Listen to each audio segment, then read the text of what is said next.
as the morning routine is so important for me, one element, and it's a theme also for me this year, is less.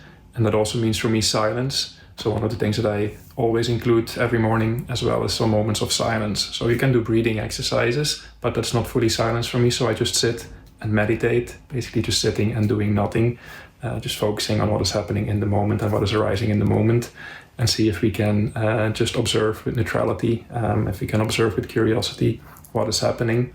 And I also there really notice, I've been doing it for many, many years now, but it's like you think you might have little impact from doing it because it's maybe just, I do it 10, 15, sometimes 20 minutes in the morning and in the evening. So it doesn't feel often that you have an immediate impact of it.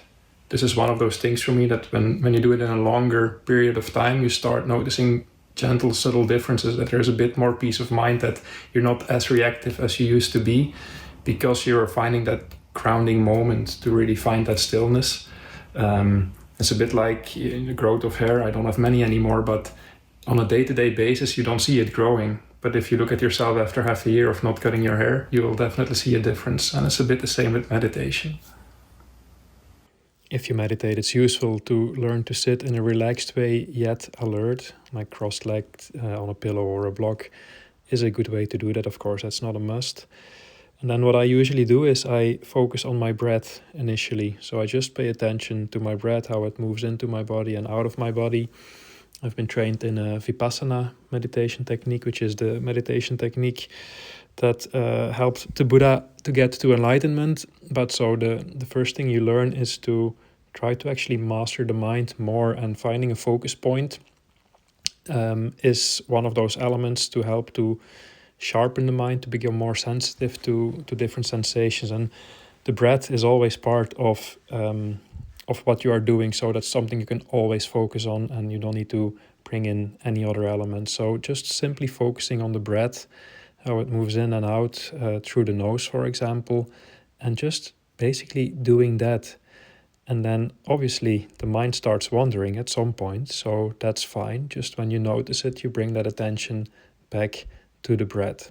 You can also see it as some sort of a focus training, because you're just always trying to bring the attention back to the breath for as long as possible. And you notice that the longer you do it, or the more you do it, the more easily it is to stick with just the breath. So it's not a goal to silence the mind, but you will just notice that gently by doing that, the mind does get silenced more and more.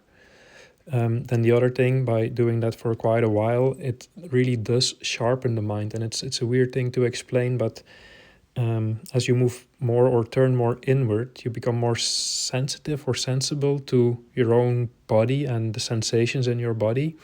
And suddenly it will become easier to pick up more subtle sensations.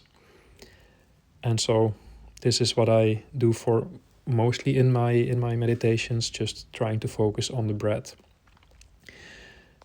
Now, if there's one lesson that I learned in meditation, is that from the moment you create a craving or an aversion with what you're doing, then basically you're getting out of balance. So again, it's not about silencing the mind. If I succeed in just being objective and neutral and a bit from an observer point of view, I realize, oh, my mind wandered, and I stay neutral in that observation that my mind wandered, then I remain balanced. If however, I feel like an aversion towards it, like I'm thinking, I shouldn't have wandered, I should stay focused, I'm not doing this well, you can feel probably that you're moving out of balance. Your mind is not in balance anymore.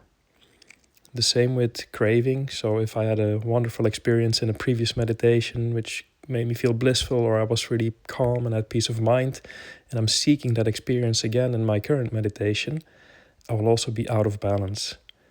So really the key with sitting still and just observing what is happening in your mind and trying to focus on your breath or your body is a way to learn to develop neutrality in whatever happens, and just looking at an experience as what it is, nothing positive, nothing negative. And that's a really powerful skill to develop. It's a foundation of keeping balance throughout life. And of course, we'll be kicked out of balance. We're all humans. but just to get that little bit better in finding that objectivity, neutrality, calmness in anything that happens to you can be really, really beneficial for your peace of mind.